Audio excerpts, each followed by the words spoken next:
माता की कारगिल के शहीद अमर रहे, अमर रहे। कारगिल के शहीद अमर रहे, अमर रहे। कारगिल के शहीद अमर रहे, अमर रहे। इंडियन आर्मी जिंदाबाद, इंडियन आर्मी जिंदाबाद, इंडियन आर्मी जिंदाबाद। वंदे माता की जय, भारत माता की जय, भारत माता की जय। वंदे मातरम, वंदे मातरम, वंदे मातरम, वंदे मातरम, वंदे मातरम, वंदे मातरम। कारगिल के शहीद अमर रहे, अमर रहे। कारगिल के शहीद अमर रहे, अमर रहे। कारगिल के शहीद अमर रहे, अमर रहे। भारत के शहीद अमर रहे, अमर रहे। भारत के शहीद अमर रहे, अमर रहे। भारत के शहीद अमर रहे, अमर रहे। माता की जय, भारत माता की जय। कारगिल के शहीद अमर रहे, अमर रहे। कारगिल के शहीद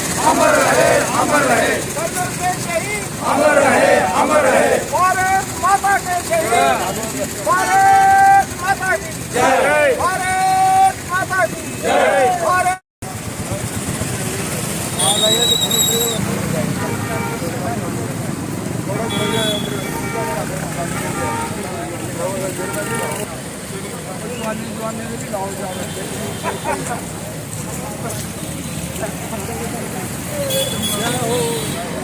भारत माता की जय।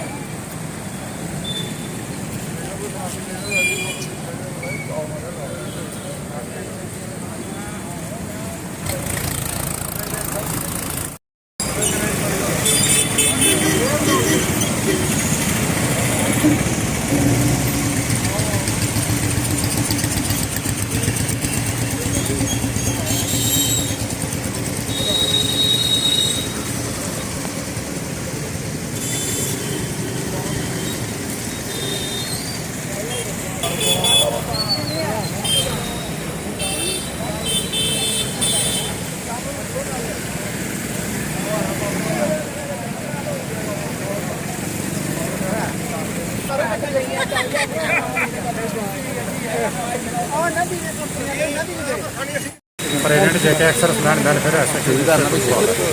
देखिए, आज कारगिल दिवस है। आज हम जितने भी एक्सर्स मैन हैं, सबसे पहले मैं अपनी तरफ से और अपनी पूरी टीम की तरफ से जो इस युद्ध में जिन्होंने अपनी प्राणों की आहुति दे दी थी, बलिदान दिया था, उन सभी को हम नमन करते हैं और श्रद्धांजलि देते हैं। और इसी के साथ मैं ये कहना चाहता हूँ कि आज़ादी के बाद वैसे तो हमारी पाकिस्तान के साथ बहुत बार लड़ाई हुई है। जैसे आपने देखा हुआ है कि 62 में हुआ, 65 की लड़ाई हुई, 71 की हुई। लेकिन ये एक ऐसी ऐतिहासिक वार थी कि जिसमें हमारी जो आर्मी ने जो विजय प्राप्त की है वो ग्राउंड लेवल की लड़ाई नहीं थी। 16,000 18,000 फीट से भी हाइट के ऊपर जो पाकिस्तान आर्मी बैठी थी और हमारी इंडियन आर्मी जो ग्राउंड लेवल पे बैठी हुई थी, वहाँ जा कर के किसी आर्मी के साथ लड़ना, ये हिंदुस्तान में नहीं पूरे विश्व में एक इतिहास जो है इन्होंने इंडियन आर्मी ने ये रचा है। लेकिन इसके साथ ही मैं बड़े अफसोस के साथ ये कहना चाहता हूँ कि जहाँ जिस डिस्ट्रिक्ट में हम रहते हैं, ये जहाँ पे इतना अच्छा एक स्मारक बनाया हुआ है, जिसने भी बनवाया था, लेकिन कितने दुख से कहना पड़ता है कि आज इस स्मारक की हालत देखिए। इसकी चालें उखड़ रही हैं, इसकी जो ग्रिल लगाई हुई है वो भी उखड़ रही है। एडमिनिस्ट्रेशन का कोई भी ध्यान नहीं है। हमें ये कभी नहीं भूलना चाहिए। आज जो भी इस देश में जो रह रहा है, अगर हम अपने सुरक्षित अपने घरों में रह रहे हैं तो सिर्फ और सिर्फ अपनी जो हमारी जो ये इंडियन आर्मी है जो 24 घंटे बॉर्डर के ऊपर रह करके अपनी जान की परवाह ना किए हुए अपनी जो सुरक्षा कर रही है, वहाँ उसी की बदौलत हम रहे हैं। तो हम इन शहीदों के बलिदान को कितनी जल्दी भूल जाते हैं। ऐसा तो नहीं होना चाहिए। डिस्ट्रिक्ट एडमिनिस्ट्रेशन का ये काम नहीं है कि अपनी चेयर पे बैठे रहे और यहाँ देखे नहीं। आज हमने जहाँ पे रीच चढ़ाई हुई है, फूल माला पर जो जितने भी चढ़ाई हुई है, इसको देखना, अगर हम नहीं उठाएंगे तो कोई भी नहीं उठाएगा। ना म्यूनसिपल कमेटी वाले उठाएंगे, ना डिस्ट्रिक्ट एडमिनिस्ट्रेशन इसके ऊपर कोई एक्शन लेगी। जहाँ तक कि जो शहीदों के नाम जहाँ पे लिखे हुए हैं, उनके ऊपर भी इन्होंने दोबारा कभी टच नहीं किया होगा, उनके नामों को कभी टच नहीं किया, वो भी निशान भी मिट रहे हैं। तो लिहाजा मैं आज के दिन पूरी एडमिनिस्ट्रेशन से ये जोरदार अपील करता हूँ कि मेहरबानी करिए, कुछ ना कुछ टाइम निकाल करके इस शहीदी चौक में आकर के इसकी कंडीशन को देखिए और इसका कोई रेनोवेशन कीजिए। वाइस चेयरमैन एक्सर्स वेलफेयर एसोसिएशन कठुआ। आज हमारा करगिल दिवस है, सभी जानते हैं। और इस 26 को और ये की जो लड़ाई हुई है, ये एक ऐसी लड़ाई है जो पूरे देश में, पूरे वर्ल्ड में इसको मनाया जाएगा, ये करगिल दिवस को। ये सुबह हमारे डिफेंस मिनिस्टर श्री राजनाथ सिंह ने सीधा वहाँ पर सरकारी देखते हुए बता दिया कि हम जो इस वीरों को जिंदगी भर याद करते रहेंगे। पहली चीज़, ये लड़ाई जो है कम से कम 2 महीने चली है। जब 23 मई 1999 को जब लड़ाई हुई, तो समय मैं खुद करगिल में था और मुझे भी एक ऐसी ड्यूटी मिली कि जहाँ पर जो इंडियन आर्मी के गिने चुने जो है वो बंदों को सिलेक्शन किया गया था कि आप जाइए। उस समय मैं लेह के ऊपर मेरी ड्यूटी लगाई गई थी और हमने देखा कि ये जो करगिल का एपोसेट पूरा है, इसमें बेचारा भेड़ बकरियाँ चारने वाला जो आदमी गया हुआ था, उसने आकर इंडियन आर्मी को बताया कि आपने तो समझौता किया हुआ है पाकिस्तान और हिंदुस्तान के साथ, और वो धोखे से उनकी आर्मी भी और उनके जो टेररिस्ट हैं वो वहाँ पर बैठे हुए हैं आपके बैंकरों के बीच में। तो जब हमारी इंडियन आर्मी ने इस चीज़ का पता करने के लिए वहाँ पर अपनी फोर्स भेजी, तो वहाँ से यही पता चला कि वाकया पाकिस्तान ने इंडिया के साथ एक और बहुत बड़ा धोखा किया। और इस चीज़ को, एपोसेट को आउट करने के लिए जब इंडियन आर्मी आगे गई, तो उन्होंने पूरा इसके ऊपर जो पूरी जेल में रिपोर्ट ली और वहाँ से ये युद्ध हुआ और 2 महीने युद्ध चलता रहा।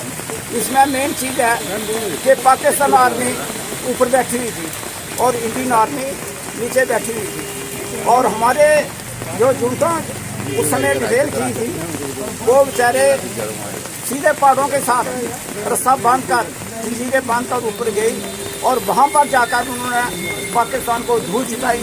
और ज्ञान Singh Pathania, chairman ex serviceman welfare association Kathua. आज मेरी समस्त टीम, हमारे प्रेसिडेंट, वाइस चेयरमैन और मैं और पूरे के पूरे एक्स सर्विसमैन करगिल दिवस, जिसको हम विजय दिवस के नाम से भी कहते हैं, ये एक हमारी बहुत बड़ी विक्ट्री हुई है, छोटी विक्ट्री नहीं थी। तो आज के दिन के ऊपर मैं जहाँ जहाँ पर भी मेरी आवाज़ आती है, क्या वो एक्स सर्विसमैन है, क्या हमारे सिटीजन्स हैं, जो भी लोग हैं, प्रधानमंत्री तक, हम इस दिवस के ऊपर मुबारक देते हैं, पर्टिकुलर उन परिवारों को जिन्होंने देश की रक्षा के हेतु जिन्होंने बहुत कुछ किया है।